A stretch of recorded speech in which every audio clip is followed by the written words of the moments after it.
सुगंधा और उसकी सास कांता के बीच एक अजीब सी जंग रहती थी। ये जंग थी किचन में कौन ज्यादा अच्छा काम करेगा और घर के सदस्यों के दिल जीतेगा। और उनकी इस जंग में हमेशा कुर्बान होते थे उनके दोनों पति। कैसे? आइए देखते हैं इस किचन पॉलिटिक्स की कहानी में। एक दिन किचन में, माँ जी, आज मैं बना रही हूँ मेथी की सब्जी। इस खाने से घर वालों के पेट की सारी समस्या खत्म हो जाएगी। और मैं बना रही हूँ तड़के वाली छाछ, जिसे पीते ही गैस की समस्या कभी नहीं होगी। दोनों अपने अपने खाने को लेकर टेबल पर पहुँच जाती हैं। तभी सुगंधा के ससुर उसकी बनाई सब्जी की तारीफ कर देते हैं।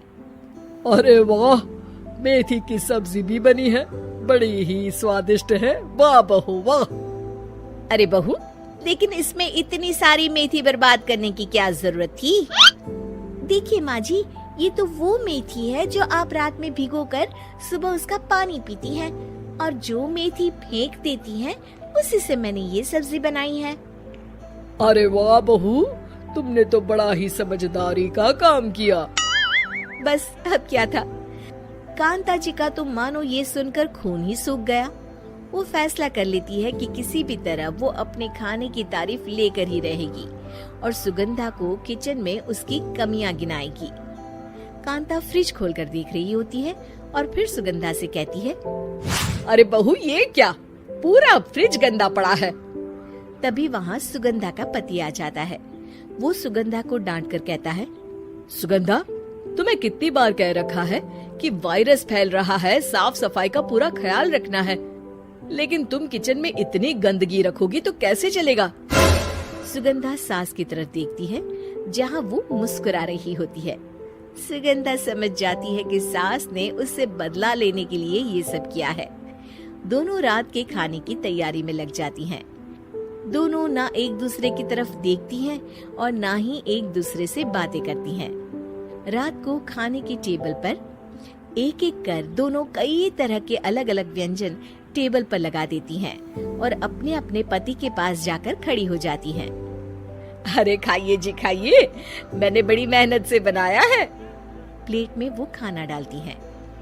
सुगंधा भी दोनों की प्लेट में खाना डालते हुए कहती है, बड़ी ही मेहनत लगी है इस खाने को बनाने में। हाँ, दोनों को ना चाहते हुए भी सारा खाना खाना पड़ता है। कहीं दही तो कहीं मलाई तो कहीं मसाला। और इन सब के बाद दोनों बड़ी ही मुश्किल से अपने कमरे में सोने जाते हैं। लेकिन अगली सुबह सुगंधा का पति चिल्ला रहा होता है, हाय रे, हाय मेरा तो पेट खराब हो गया, हाय माँ बहुत दर्द हो रहा है। तो वहीं कांता के कमरे से भी कुछ ऐसी ही आवाज आने लगती है। हे भगवान, इस सास बहू की लड़ाई हमारी जान लेकर रहेगी। जाओ कोई डॉक्टर को बुला कर लाओ। डॉक्टर आते हैं। दोनों को देखकर कांता और सुगंधा से कहती हैं, देखिए, आप दोनों इन्हें खाने में हल्का ही दीजिएगा। हो सके तो रात का खाना जल्दी खाया करे और वॉक किया करे। इतना कहकर डॉक्टर वहाँ से चले जाते हैं। जिसके बाद एक बार फिर से दोनों बहुएं किचन में जाती हैं और खाना बनाने में लग जाती हैं। रात में खाने के टेबल पर दोनों एक बार फिर से खाना लगाने लगती है।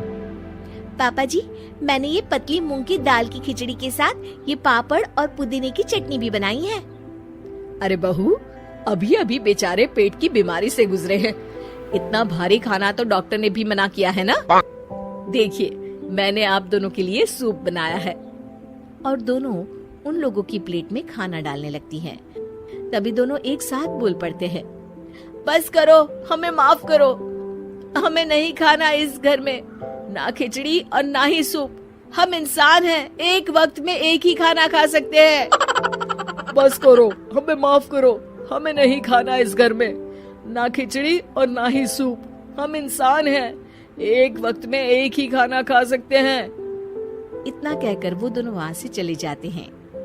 कहानी का अंत। आप लोग उम्मीद कर रहे होंगे कि अंत में सब ठीक हो जाएगा। नहीं जनाब, अगर सास बहू के बीच सब ठीक हो जाए तो आप ये सीरीज देखे ही क्यों? तो मजा लीजिए इस चैनल में सास बहू से जुड़ी कहानियों का, क्योंकि ये ऐसा रिश्ता है जिसकी मिठास उसकी खटास में हमेशा ज्यादा ही रहती है।